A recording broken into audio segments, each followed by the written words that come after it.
Welcome to another episode of Miltrick Media. I am your host, Miltrick, and we are here with the one and only Mr. Antonio Mancilla, Mr. Antonio Music, the open mic extraordinaire. What's going on, man? How the hell are you? I'm pretty good. Thank you for having me. Yeah, thank you so much for coming on. It's a rainy day. It's Sunday afternoon in Staten Island, New York, so I appreciate you coming out in crummy weather like this. Because New York weather, it's not just rain when it rains. It's not just snow. It has like an extra thickness to it, and it really hits you. It's like it's with your shoulders too. It's like it has like the extra pollution in the water, right? And it makes you feel real damp. It's The sea saltiness is in the air. No, you're right. And it's so heavy. No, you're right. That's why you can't really go too far in the beaches on Staten Island currently, because you'll come out with superpowers. But we still love it. It's our home, right? It is what it is. So, Antonio, I first met you, I think, either probably on Instagram or something, but I remember I definitely played an open mic at Kitty Kiernan's in December of 2016. Yeah. I can't believe that was almost 5 years ago. But yeah, that's when I first met you. And those are great open mics. And you're still grinding, doing those open mics, one of many. So let's touch on that. Open mics. How old are you when you played your first open mic? Well, my first open mic was over at the hashtag bar, which is no longer around. Yeah, shout out the hashtag bar. So that must have been, I think actually it was 2014. Okay. How old was I? You know, I'm not going to do the math. No, yeah. But it was 2014. And I had a couple of songs that I was working on. And I said, what's the point of writing the songs? Just playing in my bedroom. I need to play out. Mm-hmm. And I played a couple songs. I remember comedian John Kirshner was hosting the open mic at that time. And I played maybe 2 or 3 songs. And it was nerve-wracking. And I don't think the songs were all that good. But that's the way you get better. You play out and you hear the songs live and breathe in the room, and you just go from there as a songwriting process. Yeah, I remember in 2014, like it used to be the Cup, but I played my first show ever with my high school band, the Riot Band, in 2014 at the hashtag bar. Yeah, and I remember that was like right after they changed to become the hashtag bar. Yeah, right on Van Duzer Street. Yeah. Hashtag was a great little spot for a short time. We had great hosts, great performers there. They had the open mic on Mondays. And so many people would come out and do their best, and we'd be there until like 2 or 3 in the morning. Yeah. Doing our thing, supporting each other too. Yeah. And I got to know so many good people there, and I miss it. Because we don't have a place like that right now on Staten Island where people can kind of get together and of so many different talents and just kind of party the night away too.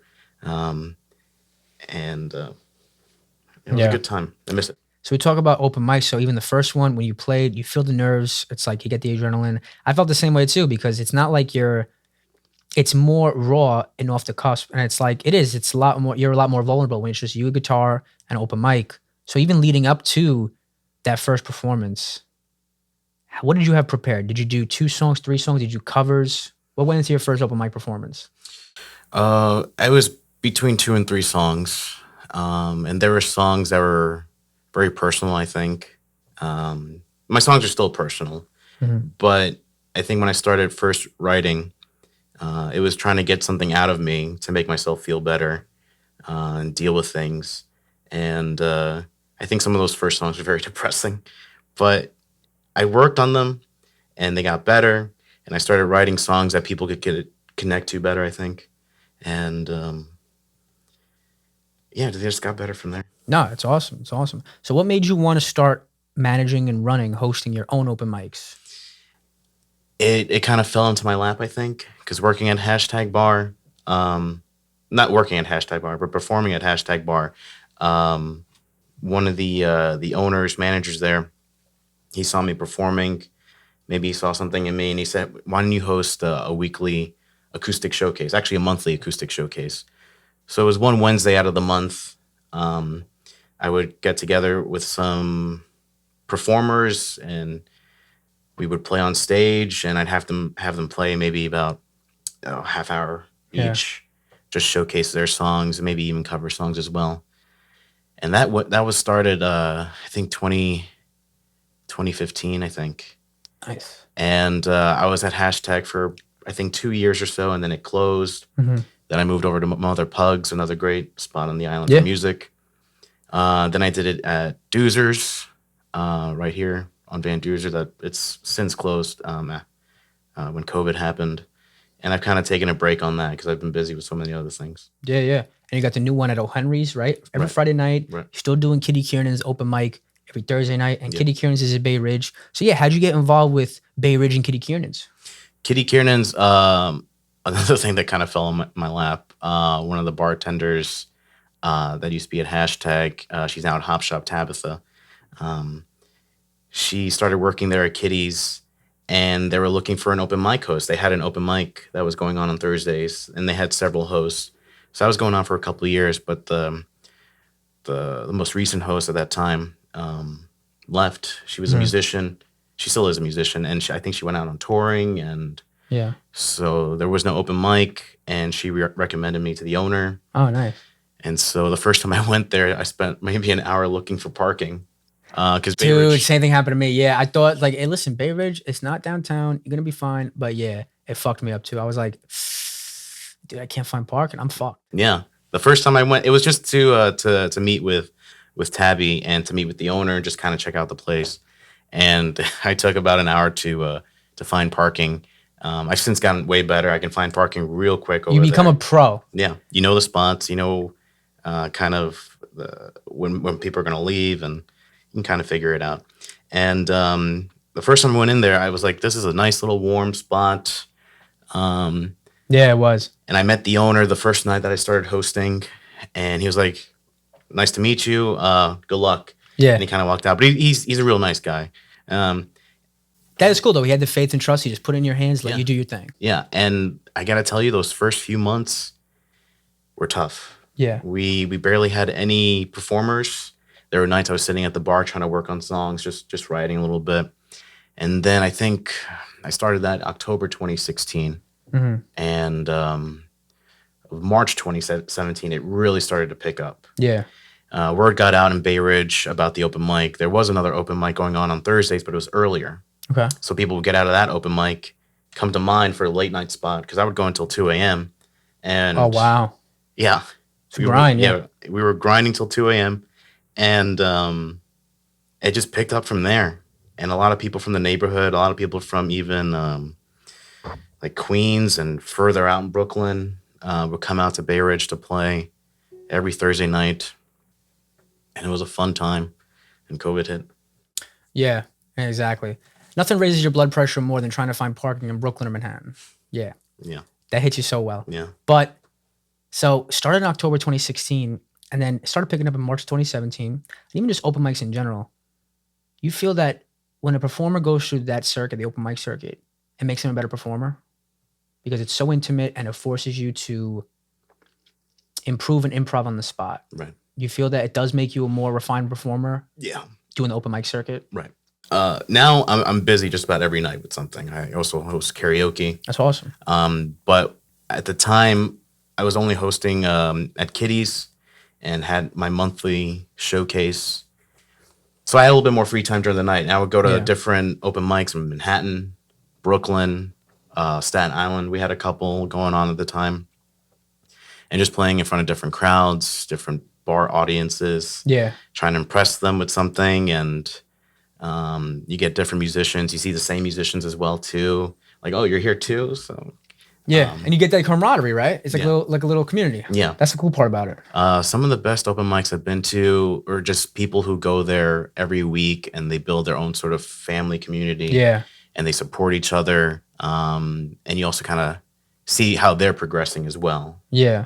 And I really enjoy those spots. And it's something that isn't happening right now, I think, because we're still kind of going through or recovering. I think it'll come back though, right? I think it will. It's just a crazy time period. Yeah. It's something that has to happen. It's something that's been going on for decades. Yeah. For longer than that. People get together and perform and checking in with each other creatively and see how they're doing. And I can still play a song that people recognize and they love it, and something that I've been playing for years. No, for sure. Yeah.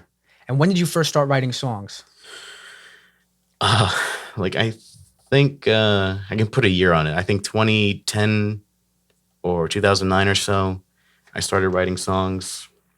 I was in college, and I was just kind of a guitar player. Mhm. And I would, play riffs. I would play songs. And at college, we had this club, like a school-sponsored club, the Rock and Blues Ensemble. Oh, And nice, we would nice, get nice. together, different musicians. My school kind of had that too. Yeah, they had rock ensemble. Yeah. Yeah. And we played classic rock songs, and we were able to bring in songs that we liked and Yeah. learn them and play them with the band. Yeah. We had a ton of guitar players, of course. We had like 4 or 5 guitar players. So it's like, Yeah. okay, And the one ensemble. we're gonna go around and play a round of solos. And I got to be a better performer like that, get more comfortable, a better guitar player, but just a better musician. The best way to learn how to be a better musician is to listen to other musicians, Yeah. especially when you're playing with them. You learn so much from them. I realize Yeah.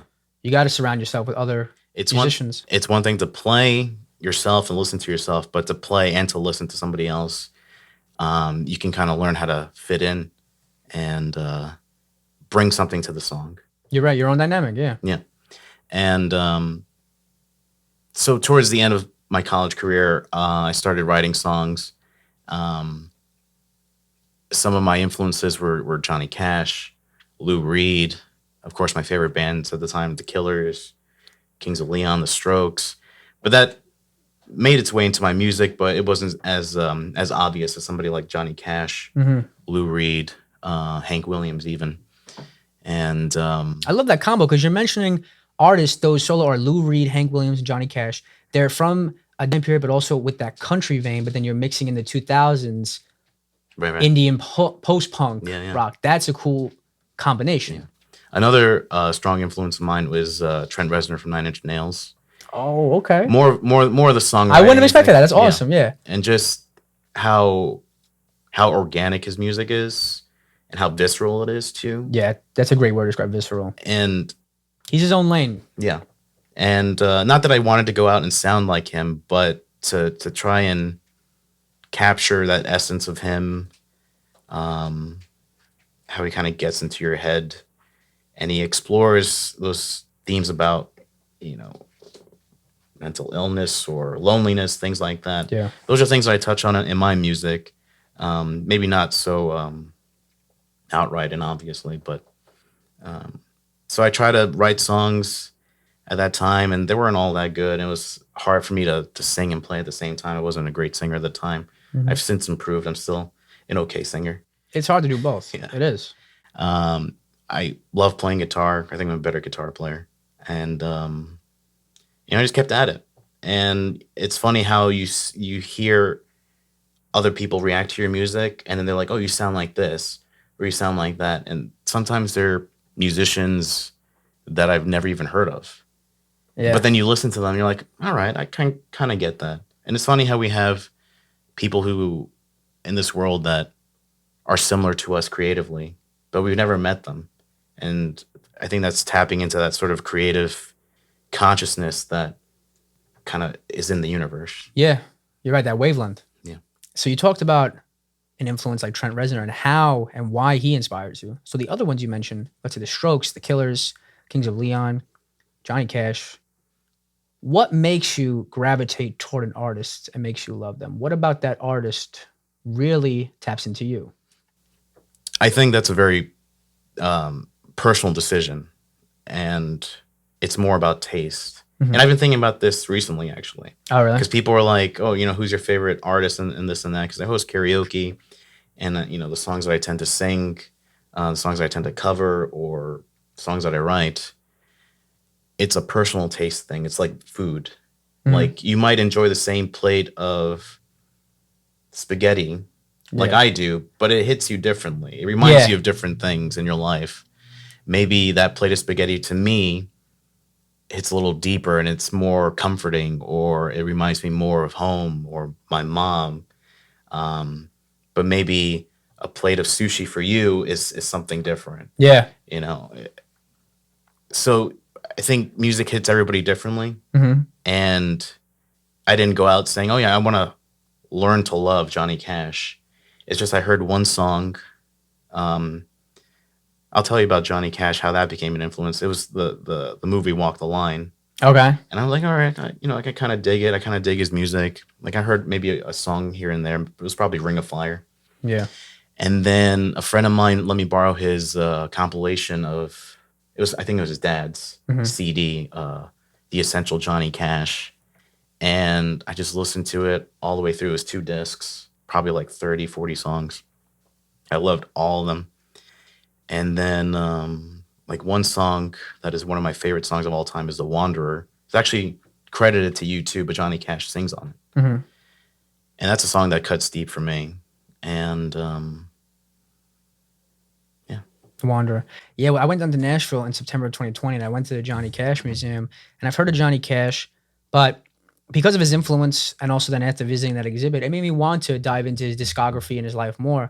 I'm still diving into it, but yeah, even after seeing that museum and his writing style, it was really interesting. Yeah. It was cool. He was an absolute original. That's why he still is so popular Especially today. for the time period. Yeah, because he walked that line of like mainstream, but also he had the rockabilly, the rock and country influence. Yeah. But yeah, it wasn't exactly one genre It was like, I love artists that kind of have that hybrid style. And even like, I'd be lying if I said that these artists weren't one of my first biggest influences. Like, I guess because I was born in 97, and like, I grew up on a lot of my parents' music, like classic rock, because they love classic rock and pop and those artists, even alternative rock from the 60s and 90s, because my parents were born in the early 60s.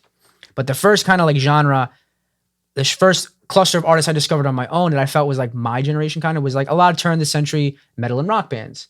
And even like lyricists like Korn, Slipknot, Linkin Park, those were huge for me. And especially like Korn's Jonathan Davis, because of the lyrical subjects he talked on. He talked a lot of like loneliness, even like he talked on mental health, drug abuse. And I love the sonics of bands from that genre, other genres too. But that really was a huge influence for me and influenced part of my writing style. And it goes back to what you said. It really is like you weren't looking for it. Like it just hits you. And a lot of those bands I liked, I guess because I felt it was like when I was younger. So it was like, it was the first of my parents' music that I got into, but also like I was the youngest cousin in my family. They were all born in the 80s. So they were like huge when they were like adolescents. So like I saw they liked it and I was like, oh, I want to like what my cousins like because I want to be cool. Yeah. Or whatever. And then I got into it and I was like the Sonics and even like, not all, but some of the bands, like what they talked about for the time being like an angsty little 12-year-old or whatever. It's like, they're talking about things I'd never heard about in a vein I've never discovered. And it's like, it hits you like a truck, some of it, you know what I mean? Yeah. So it's cool. It's really interesting to like hear other people's personal journey with artists and how it inspires theirs. Yeah. So even with songwriting, what do you feel comes first for you? Songwriting do you focus on lyrics first or do you focus on the guitar chords, the production first? I'd say the lyrics almost always come first. Oh, really? Okay. I have maybe 1 or 2 songs that it was a riff or a chord regression. Yeah.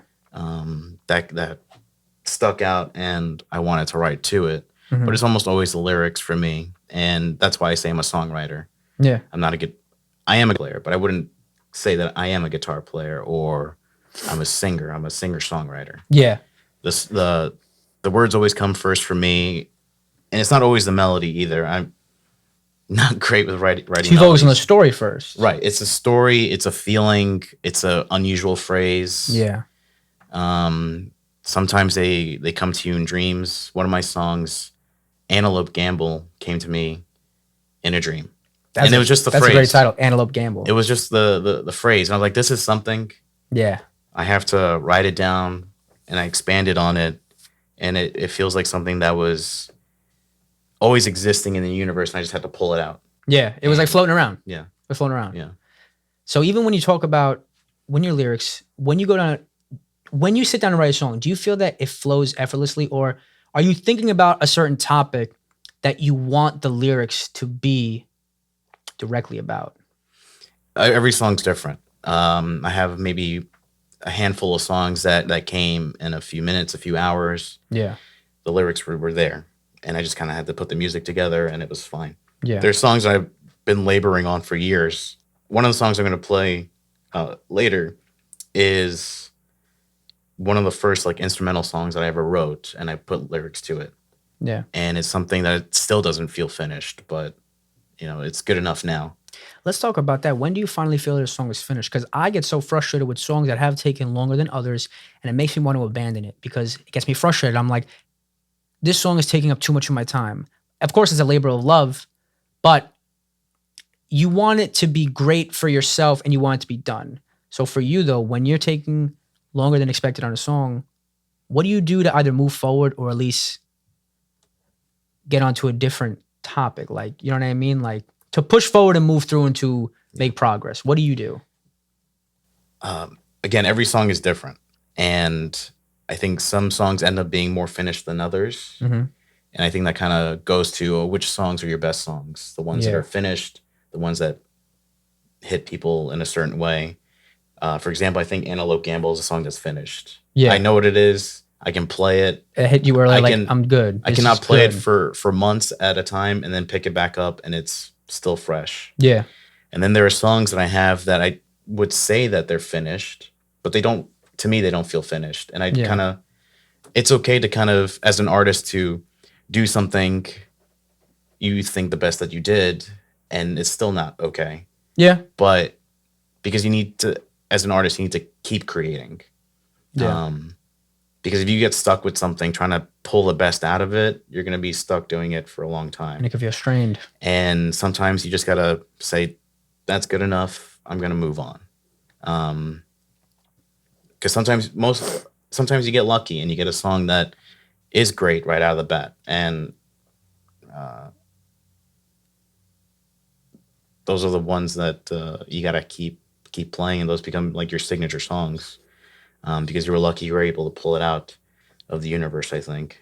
Yeah. I sometimes think I'm like somebody with like a radio trying to dial in that radio station. Yeah. My friend has a song, Cosmic Radio, Matt Baruch, or Above the Sun.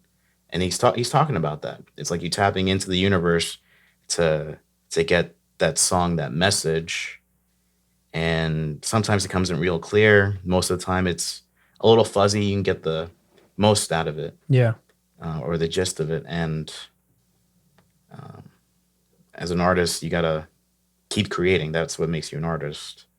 I have my songs now that I'm working on, that I'm trying to record. Yeah. So I haven't been writing too much.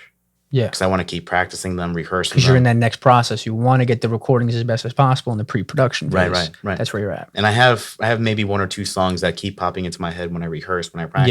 Yeah. I'm like, this is going to be a good one. Yeah. It just needs its time. It just needs to wait a little bit It is longer. a process, man. I'm through that as well. And now especially with, getting back and working so much again, because I was unemployed for a while because I was working as an audio technician for Off-Broadway. And now September, everything came roaring back, thankfully. But a part of me is I was telling this to someone I was discussing with before, like, I feel like I'm in apocalyptic mode because the industry was destroyed and was gone for 18 months. And I didn't want to leave the industry. You know what I mean? I left school not long before the pandemic, finally getting a job. You want to try and make your way and get whatever you can to invest back into creative pursuits. But then once everything came back, everything was all at once. And we don't know if it'll be like that in a consistent basis or after a month or two, it will die down, because it probably will, because everything's back at once. So it cannot sustain that. So there's been more work than usual just for now. So part of me is like, just work, grind, like as much as you can. Last couple of weeks, I was working like 6 days a week and commuting, from Staten Island, it's a process. You add 3 hours onto your day every day, but it's cool. Like I love it for now, right? But there's been not time to create music. Like I tried making I made a dance track a few days ago. That felt good because I never did that before. But in terms of finishing 6 songs I wanted to, I feel drained because of work. Yeah. I'm trying to be in that process too. I'm done with those songs, but I'm trying to get the recordings as best as possible in the production, but it's making me not work on new songs because I feel like I have to finish this. I don't want to keep making fragments. Yeah. You know what I mean? So it is one of those things to balance. Do you feel that when you create too with your songs, when you sit down to write a song, you get done, or do you create a lot of fragments? I've definitely done that a lot. Yeah. As I said before, I have maybe 1 or 2 songs that keep popping up into my rehearsals, my practicing. So I keep playing them, and it's maybe a verse, chorus, verse that I have, but it's not entirely finished. Yeah. So I know I need to sit down, flush it out, and get the best I can out of it. One of the songs I'm going to play now, later, I said earlier it was an instrumental track. Yeah. That I've had for years, and that stem, it grows into something. And I think the song I'm going to play, it's a lovely song. people enjoy it. No, we're excited to hear it. You mentioned also artists keep creating. There's a huge debate now with quantity versus quality. And now because you have distribution opened up, social media, people can create and release more than ever, which is amazing. When it comes to quality versus quantity, how do you feel? Do you think artists should just pump out as much music as they can or really focus on, let's say, an album's worth of work every couple years? Yeah, I think it really depends on the artist and their own beliefs and philosophies. I think there are artists who can pump things out real quickly and easily, and maybe they're not the best, but I think it's great that you can, as an artist, you're able to do that. You could pump it out. Yeah, Yeah. that you can get things out, finish them, and you're happy with them. Yeah. If you're happy with them, that's important because Yeah. you're an artist. You do something that not a lot of people can do. Yeah. Um, And you don't want to like be upset with it in a few months or a year and then rip it down from whatever service you put it on. yeah, You want to work hard on it, but then also you want it to be good enough for now and moving forward. Like Right. you want to know when to Yeah. move on. and I think today too. I think quantity is so important. Yeah. You want to have things up there online that people can see, and they can get a different sense of all the things that you can do, Yeah. all the different songs you can write, or if you're an artist, a visual artist, all the different things that you can create. I think that's really important. You give people variety, and people will think, oh, this person's got a ton of songs. They Like, could do good that. for them, yeah. Yeah. But I think it's important too, if you feel that you want to put things out that are quality material, and you want to labor over those because you want to put something out there that is important to you. It's no different. You want to put things out there that are a part of you. Mm-hmm. And I don't think there's any right answer. I personally have been working on things for so long. I have not as many songs as people would think, and I just want to get things right for myself. No, for to sure. be happy with them. So let's now go into your performance. Let's dive into the first song. What are you going to perform for us today? So this song was originally titled Hooks, and that was the original sort of instrumental title that I had for it. Instrumental, it was because I wasn't singing, I wasn't writing songs at the time, Yeah. but I had an interesting sort of guitar part, kind of based in the 12-bar blues style. And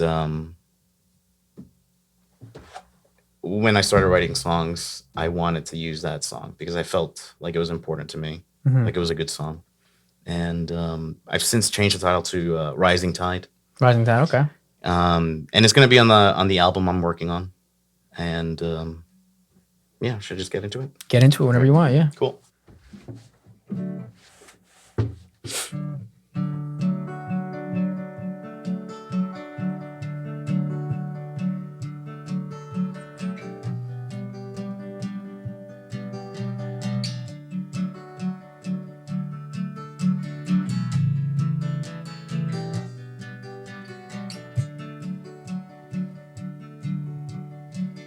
I woke up to a rising tide, and above the sun, a bird in flight. I cast this net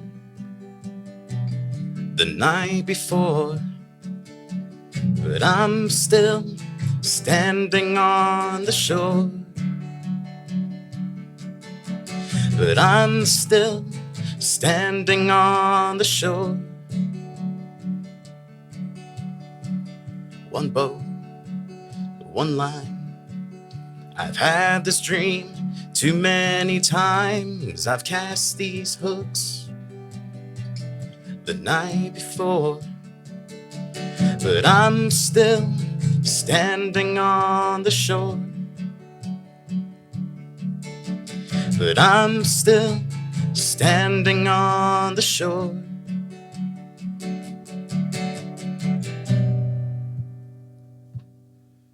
And it all lies beneath the sea, where the sky meets a mystery. Let me fall underneath a wave.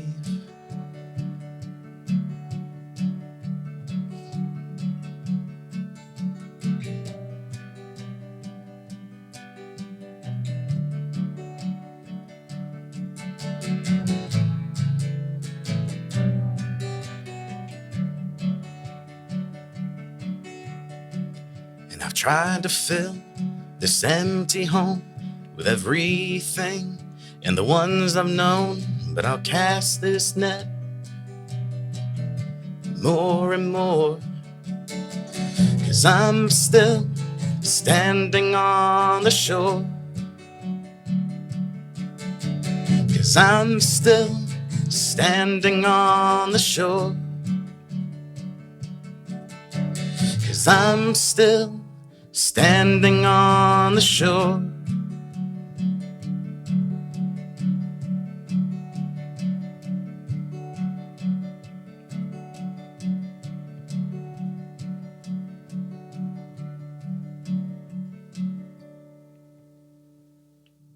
Yeah, man, that sounded great. Thank you. It sounded great, especially the acoustic with like your baritone like delivery on that. You know what I mean? It was really relaxing. It sounded great. Yeah. You gotta release that, dude. Yeah, it's gonna be out there soon. And Rising Tide, right? Rising Tide, yeah. Rising Tide. Yeah. So let's talk about that song. When did that song first come to fruition, and what inspired those lyrics? Again, it was like an instrumental that I wrote years ago when I was Yeah. just kind of doing instrumental tracks with electric guitar. And then not too long ago, a couple of years ago, I just wanted to expand it and write lyrics about it. And, originally the title was Hooks. It was something about, casting something out there and waiting for something to come to you. And, it doesn't always come. Yeah. You're always waiting for something. And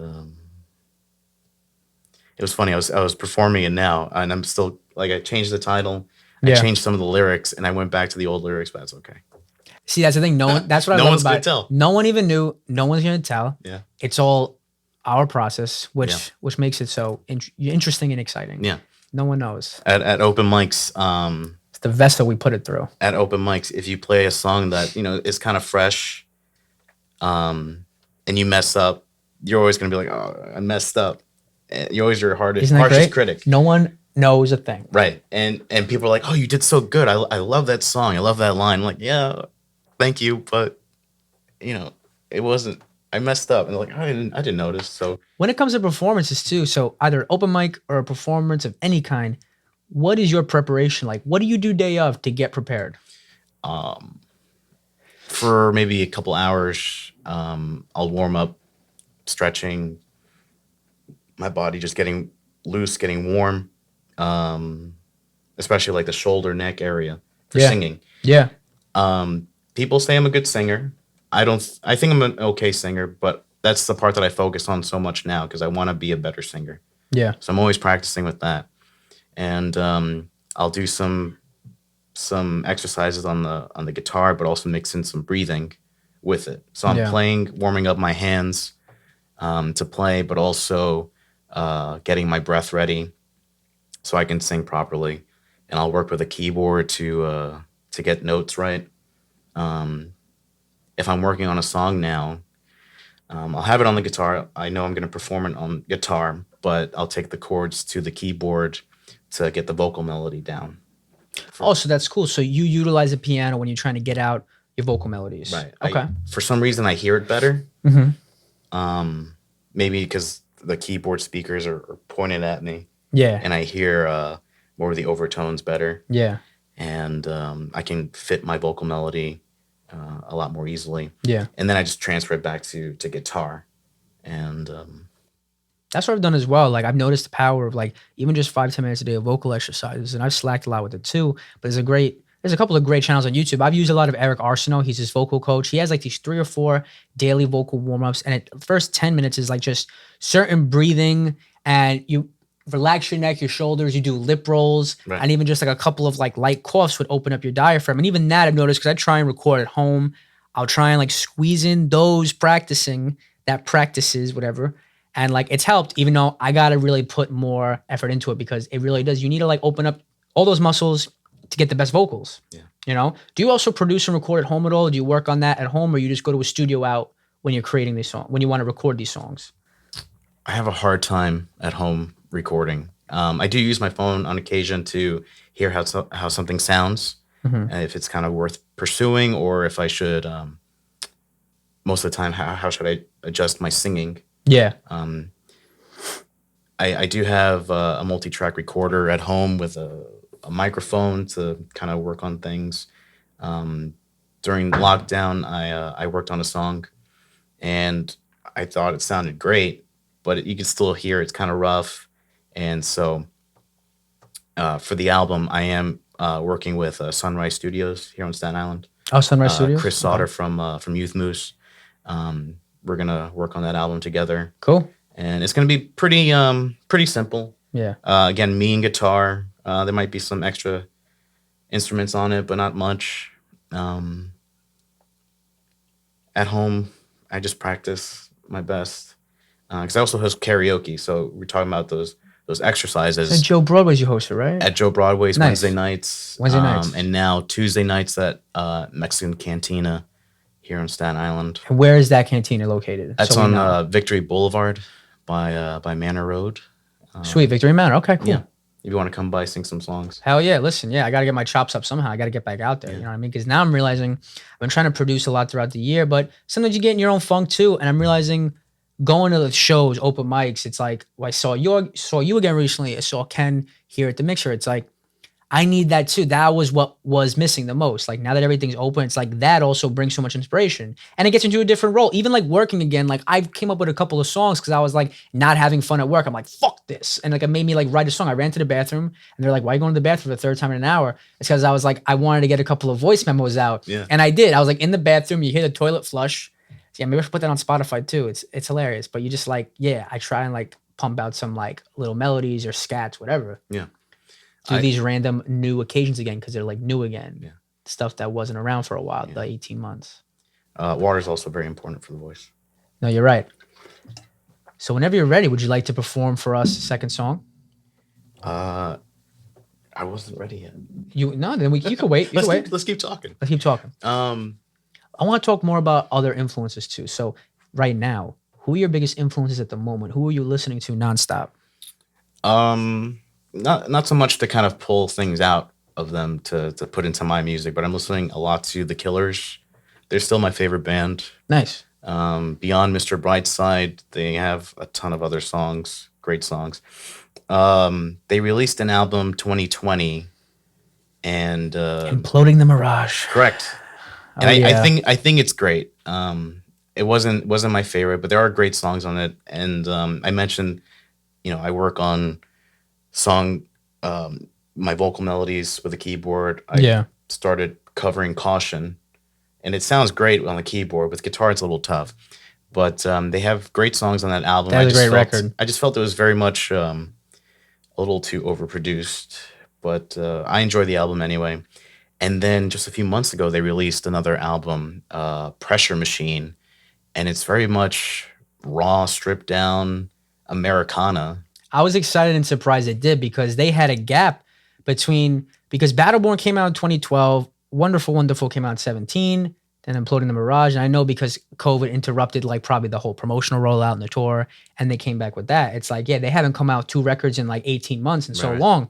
They push it out. I used to like them a lot. I still like them. Like I think Brandon Flowers is a great frontman. They are a great band, and they're from like one of those bands from like the mid 2000s. Like we grew up with them. They're like a newer band that still sold millions of records, but they're still also relevant in the internet era. Yeah.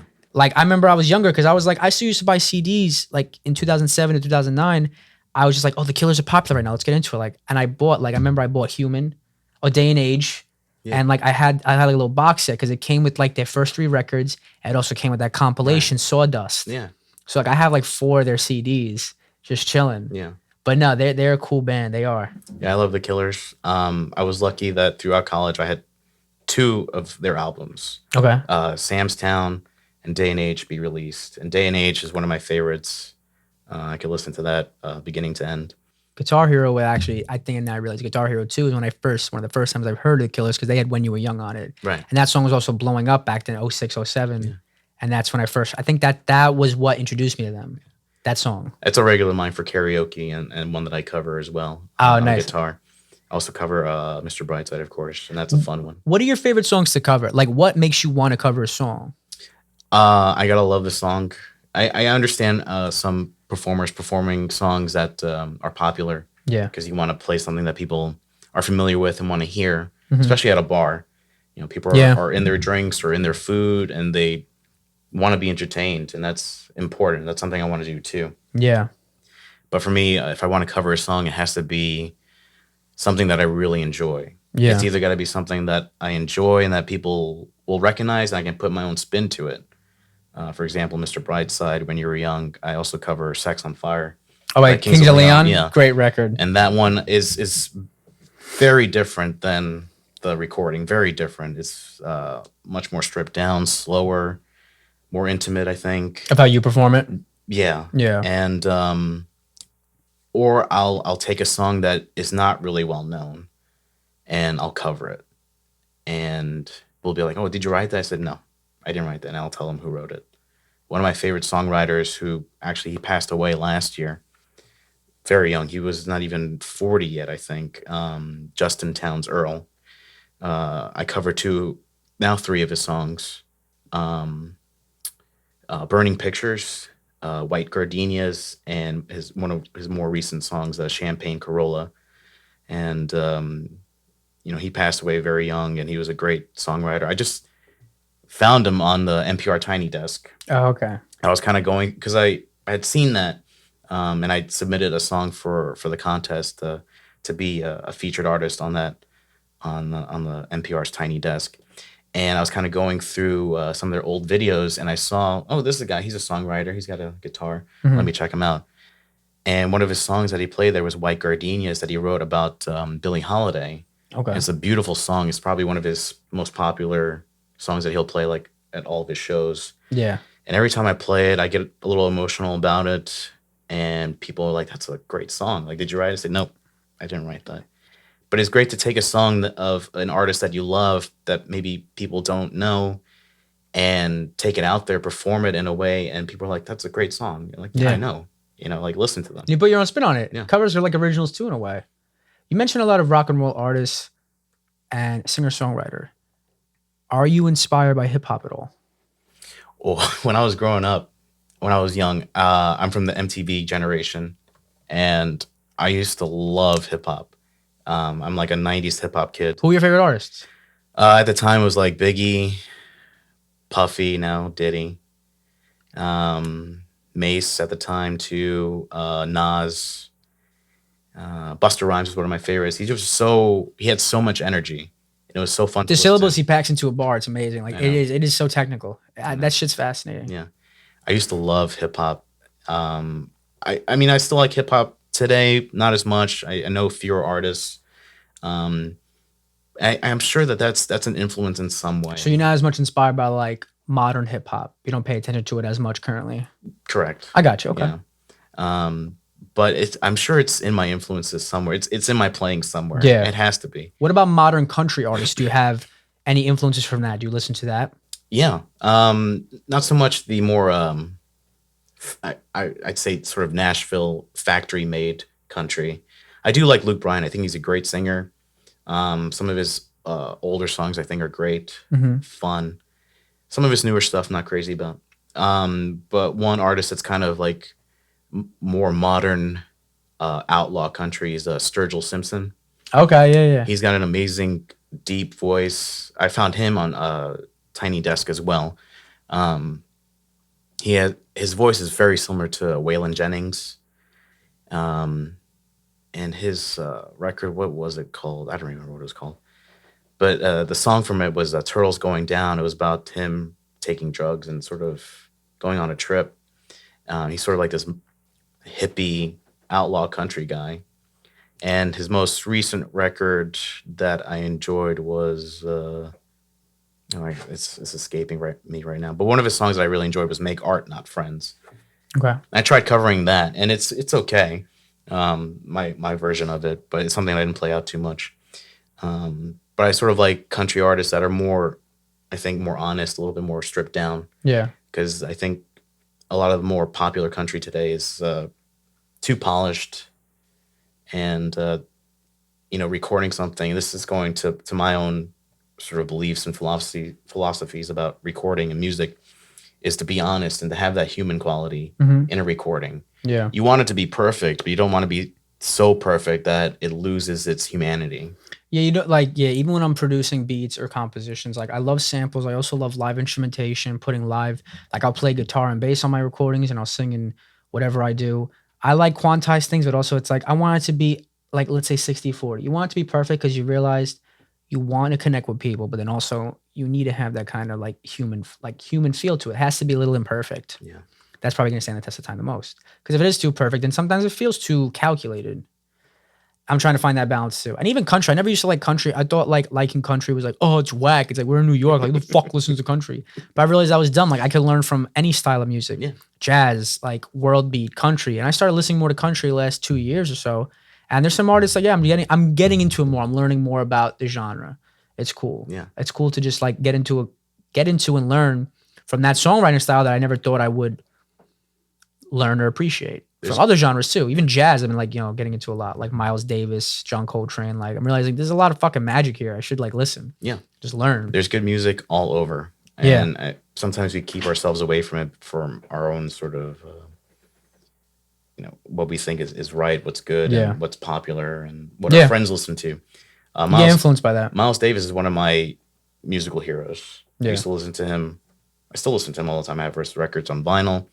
In college, I took a jazz class. And I learned about him and other jazz greats. And it's amazing, these artists that are my influences, and you sort of trace back their influences. For example, the Killers, they got their name from a music video of New Order's Crystal. Oh, wow. I didn't know that. It was like a couple teenage kids playing in a band in like a big empty white room, and on the kick drum was the Killers. Oh wow. And so they took their name from that, and then I was like, oh, New Order, that song's pretty cool. And then New Order is one of my favorite bands now, and they were an influence of the Killers. And then Bruce Springsteen was one of my favorite songwriters too. His influence was Johnny Cash, but then recently I think Johnny Cash is the records he did with Rick Rubin, he covered a Bruce Springsteen song. Oh, really? And it comes like full circle how Johnny Cash influences Springsteen. Springsteen writes a song, and then Johnny Cash covers it. That's when you go about, it's like you're going up the family tree of these artists, and you find their amazing influences. That's a great thing to learn about. And even like, and you brought it now, it goes into your music. So, what do you think? You ready to play second song? Sure. Yeah. What's this one called? I mentioned this one earlier. Antelope Gamble. This is Antelope Gamble. Yeah. You heard it here first. You talked about the inspiration, and now this is the first debut of it. This one isn't going to be on the record. It's not planned for it. Okay. But this is one of my favorite songs to perform. It's a fun one. Yeah. If I know I'm losing the crowd, I'll throw it out there. No, It's a fun one. Let's see how it is in here. Let's hear it. All right.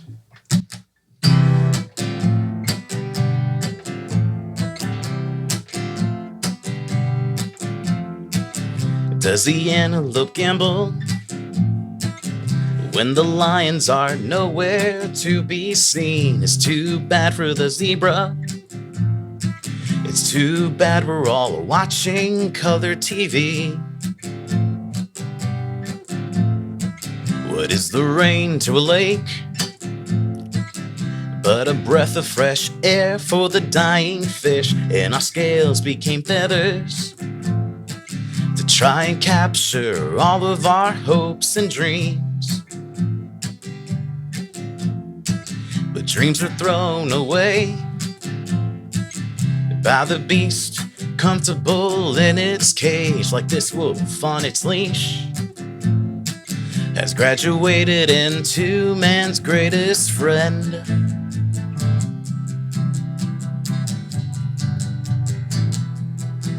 And will the prey ever feel pain, or will they run away? Will they run away from the sun and into the rain? Will they run?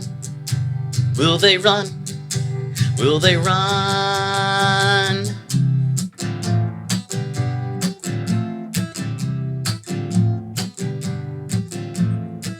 On this cold desert morning, the wind pushes life back to another day. The blood-stained rattlesnake is is curled up on her enemy's grave.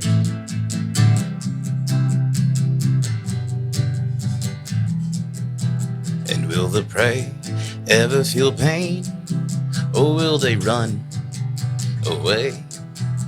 Will they run away from the sun and into the rain? Will they run? Will they run? Will they run?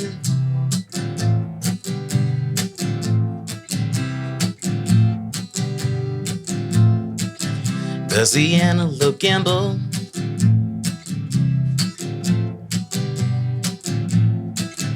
Does the antelope gamble?